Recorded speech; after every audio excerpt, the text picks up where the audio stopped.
Saudara-saudara, gempa bumi adalah salah satu daripada tanda-tanda kiamat. Qala Rasul sallallahu alaihi wasallam, la taqumus sa'ah hatta taqsura salazil. Kata Nabi, tidak akan terjadi yang namanya kiamat sebelum terjadi banyak gempa bumi di mana-mana. Terus bagaimana gempa bumi di mata para ulama, di mata orang-orang soleh, di mata para sahabat, di mata Rasulullah sallallahu alaihi wasallam? Dalam hadis riwayat Al-Imam Tirmidzi, satu waktu Rasulullah beliau menaiki sebuah gunung yang bernama Gunung Thabir. Rasulullah, Sayyidina Abu Bakar, Sayyidina Umar, dan Sayyidina Utsman. Ketika Rasulullah naik Gunung Thabir, tiba-tiba ini gunung gempa bumi, batu-batunya jatuh. Rasulullah letakkan tangannya di bawah Gunung Thabir. Kemudian Rasulullah berkata, wahai Thabir, belum saatnya bagimu, jangan kau berguncang.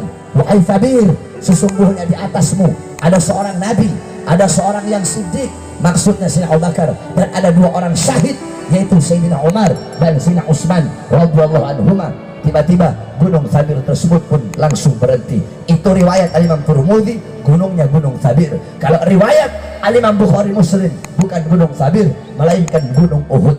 Rasulullah, Sayyidina Abu Bakar, Sayyidina Umar, Sayyidina Utsman naik ke Gunung Uhud. Tiba-tiba Gunung Uhud bergejolak, Gunung Uhud gempa bumi. Langsung Rasulullah letakkan tangannya. Rasulullah berkata, wahai Uhud, belum saatnya bagimu. Wahai Uhud, ketahuilah di atasmu ada seorang nabi, ada seorang siddiq, dan ada dua orang yang syahid, yaitu Sayyidina Umar dan Sayyidina Utsman. Kemudian Nabi berkata, dosa apa yang telah kalian lakukan, maksiat apa yang telah kalian lakukan sehingga Allah berikan ini gempa bumi kepada kita? Saudara-saudara, Sayyidina Umar bin Khattab radhiyallahu an, ketika Madinah ketika Madinah dilanda gempa bumi, idza zulzilatil Madinah, ketika Madinah dilanda dengan gempa bumi, fadala Umar, berkata Sayyidina Umar bin Khattab amaman nas, beliau berkata di hadapan manusia, fakhataba Umar, kemudian Sayyidina Umar berkhutbah di hadapan penduduk Madinah.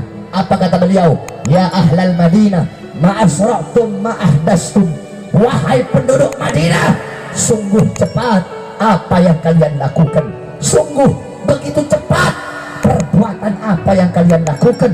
Perbuatan apa, pekerjaan apa, perlakuan apa yang kalian lakukan, begitu cepat kalian lakukan perbuatan tersebut sehingga Allah berikan ini gempa bumi kepada kita.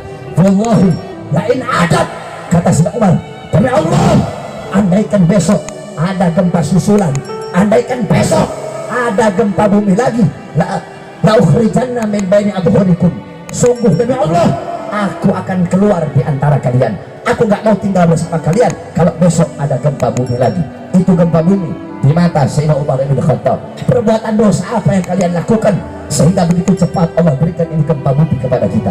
Adapun Sayyidina Umar bin Abdul Aziz, beliau ketika dilanda gempa bumi, tiba-tiba beliau panggil semua gubernur-gubernur, dipanggil. Beliau berkata, wahai para gubernur, dosa apa yang kalian lakukan, maksiat apa yang kalian lakukan sehingga Allah berikan ini bala kepada kita? Cepat, jangan kalian simpan, kalian punya harta, keluarkan harta kalian di jalan Allah agar Allah angkat bala dan musibah.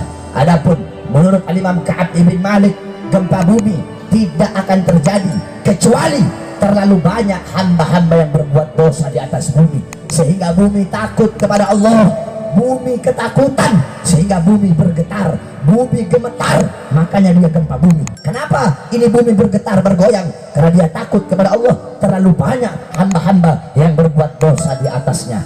Menurut Sayyidatuna Aisyah radhiyallahu anha, beliau ditanya oleh Anas bin Malik tentang gempa bumi. Apa jawab Sayyidatuna Aisyah? Tidak akan terjadi gempa bumi melainkan 3 perkara telah merajalela. Apa 3 perkara tersebut? Yang pertama khamr, yang pertama minuman keras. Minuman keras di mana-mana, orang mabok di mana-mana, pagi, siang, sore, malam, yang tua, yang muda, yang kaya, yang miskin, semuanya mabok.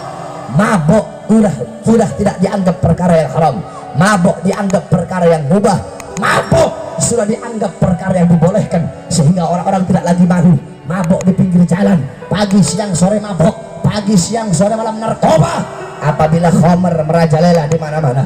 Yang kedua perzinahan, laki-laki dan perempuan tidak lagi punya malu mereka perzinahan di mana-mana, pagi siang sore malam zina, yang tua yang muda zina, anak SD zina, anak SMP zina, anak SMA melahirkan dalam sekolahnya. Saudara, berapa banyak perzinahan di mana-mana, pelacuran di mana-mana, zina sudah lagi bukan hal yang tabu, zina adalah hal yang dianggap biasa. Apabila perzinahan sudah di mana-mana, mabuk di mana-mana. Yang ketiga, musik-musik dunia, musik-musik yang membuat lupa, dangdut di mana-mana, orkes di mana-mana, lagu-lagu yang membuat lupa kepada Allah. Orang-orang lupa baca Quran, lupa tahlil, lupa tahmid, lupa baca tasbih, lupa baca takbir, lupa baca tamjid, lupa baca salawat. Mereka disibukkan dengan orkes, dengan dangdut, dengan musik-musik dunia. Apabila tiga perkara ini telah merajalela di antara umat Islam, maka Allah berkata, wahai bumi, goncanglah mereka. Wahai bumi, goyang mereka. Mereka yang suka dangdutan, mereka bergoyang di atas kamu. Sekarang gantian, ayo kalian goyang mereka. Makanya ada gempa bumi, saudara-saudara. Kemudian Sayyidina Anas bertanya, apakah itu merupakan ujian atau itu merupakan bala? Kemudian Sayyidatuna Aisyah menjawab, bagi orang-orang yang beriman, gempa bumi itu adalah nasihat, ujian, dan rahmat dari Allah. Adapun bagi orang-orang kafir, bagi orang-orang munafik, bagi yang suka berbuat dosa, gempa bumi itu adalah azab, bala, siksa, peringatan daripada Allah Subhanahu wa taala.